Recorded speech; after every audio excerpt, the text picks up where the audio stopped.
Hey man, it's Blozo. We gotta talk. Hope you're well. We're out here in the shop, my happy place. Now I promised the family I was gonna put the clean dishes away and blah blah blah. Instead, I cleaned the deck on the mower, I lubed it, and I re-leveled it to get ready for the fall pine needle and leaf grinding. But more specifically, I want to talk about a promise I made a little while back, to mount a dipole at 6 feet high, center fed dipole at 6 feet for the 20-meter band. And welcome, welcome to the 10-minute dipole. Let me pause this and reposition you. Please note, if you can, with my horrible photography and my shaking, the center insulator zip tie crisscrossed on the very tippy top of my fiberglass stick, and each element attached to one side of the zip tie and soldered to the feed line, which I've taped down the fiberglass stick. You like it? You like the 10-minute focus, you piece of... Ooh. Should I cut off the Martian ears? How old are you, man? Do you remember a show called My Favorite Martian?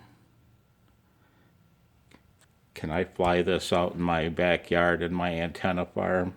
Woo! No, we cannot.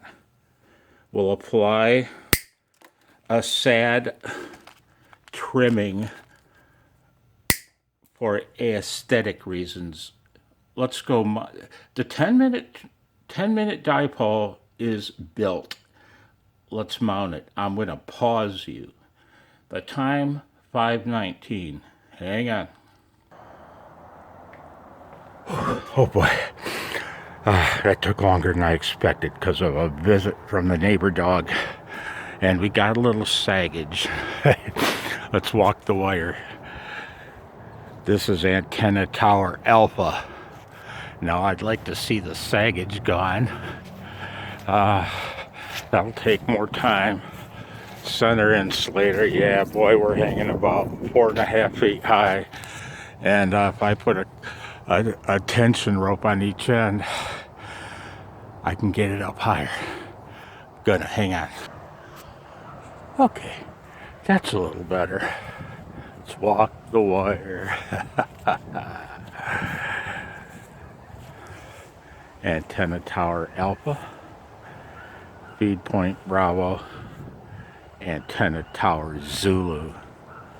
Looks like we're copping a little bit of a lean here. Hang on. Phone, hang on. There we go. That's a proper dipole. See what we can work on 20 meters. Now I cut each from the very center of that center zip tie to the end. 16 feet, 7 inches. And I folded about 6 inches back on each end to play with. See if this thing can work the POTA stations. Because the Michigan cacti shoots a signal at an angle like that. It works all kinds of DX with as little power as you care to run. But I can't work any POTA with it, man. And these guys love 20 meters. Stay tuned. Looks like we're a little too long. I'm gonna go pull 2 inches off. Hang on. Wow, that's pretty crazy. I pulled 2 inches off each end and it only came up that far. I'm gonna go pull 3 more inches off each end and we'll see what that gets us. Mounting these antennas low to the ground changes the tuning. Hang on. Okay. Winded, man. Hustling in and out. I wanted to make this a 15-minute dipole, but I got accosted by the dog. So there we go. That gets us up into the band anyway. Don't know what we'll have in the phone portion, but I'm leaving it. Ooh, no we're not, because those POTA operations are all in the phone portion of the band, right around in there. Yeah, I'm shortening it again. Hang on. Okay, that takes me up into the phone portion of the band. I can work with that right there. And I don't know where resonance is. I can't. Hard to do through the phone. Anyway, yeah, right around there. So that's what mounting a dipole really low does to tuning. The phone's about to die. Be well. 73.